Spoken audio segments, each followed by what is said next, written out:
A. Urgensi ilmu asbabul wurud. Asbabul wurud mempunyai peranan yang sangat penting dalam rangka memahami suatu hadis. Hadis ini biasanya disampaikan oleh Nabi yang bersifat kaku, umum, dan makna yang sulit untuk ditafsirkan. Adapun urgensi asbabul wurud menurut Asy Suyuti antara lain untuk 1. Menentukan adanya taksis hadis yang bersifat umum.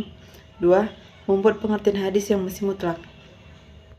Assalamualaikum warahmatullahi wabarakatuh. Saya Sayyidatul Fadilah Nasution, NIM 0306203202 akan menjelaskan tentang urgensi ilmu asbabul wurud dalam studi hadis. Urgensi asbab al-wurud terhadap hadis sebagai salah satu jalan untuk memahami kandungan hadis. Sama halnya dengan urgensi asbabul an-nuzul terhadap Al-Quran.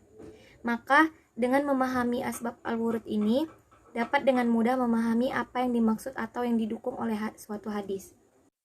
Adapun urgensi asbabul wurud al-hadis menurut Imam As-Sayuti antara lain yaitu A. Menentukan adanya taksis atau mengkhususkan yang bersifat umum. B. Membatasi pengertian hadis yang masih mutlak. C. Mentafsil atau memerinci hadis yang masih bersifat global. D. Menentukan atau tidak adanya naks mansuk dalam suatu hadis. E. Menjelaskan ilat atau sebab-sebab ditetapkannya suatu hukum. F. Menjelaskan maksud suatu hadis yang masih muskil atau sulit dipahami. Urgensi asbabul wurud mempunyai peranan yang sangat penting dalam memahami suatu hadis agar tidak terjadi kesalahpahaman dalam mengartikan maksud dari suatu hadis, serta berfungsi untuk menolong menafsirkan suatu hadis kepada orang-orang awam yang belum memiliki banyak pengetahuan mengenai ilmu asbabul wurud ini. C. Contoh aplikasi ilmu asbabul wurud. Yang pertama yaitu taharah atau bersuci.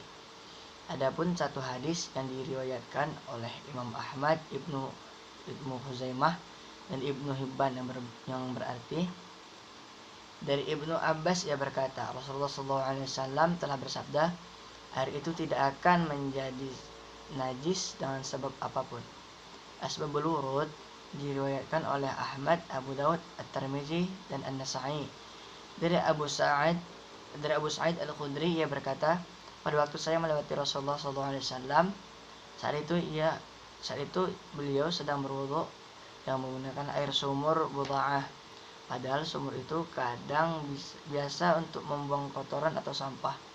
Maka saya bertanya, mengapa engkau berwudu dengan air sumur buda'ah tersebut?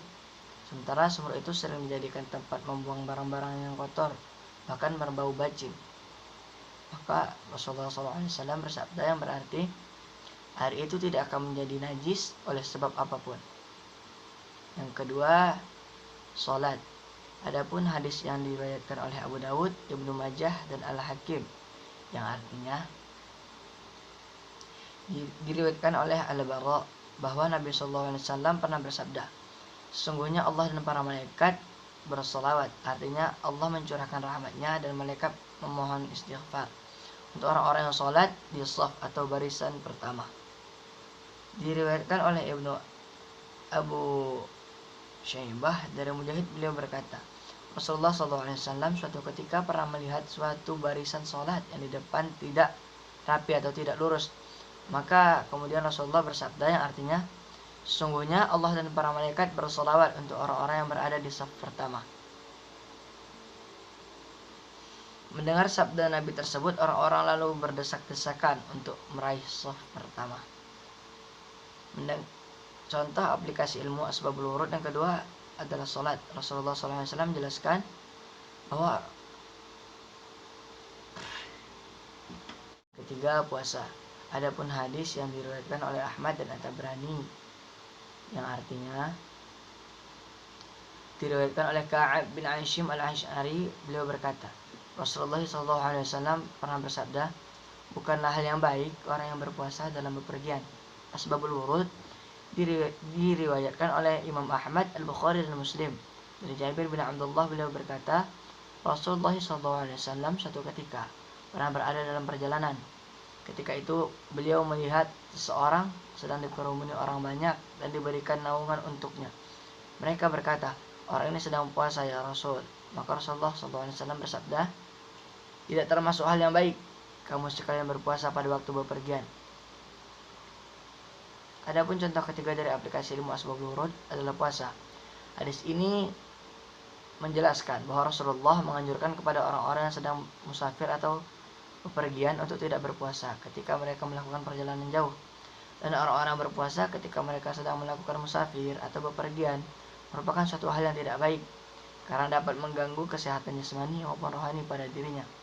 Oleh sebab itu, Rasulullah SAW menganjurkan untuk tidak berpuasa ketika sedang melakukan musafir dan atau bepergian.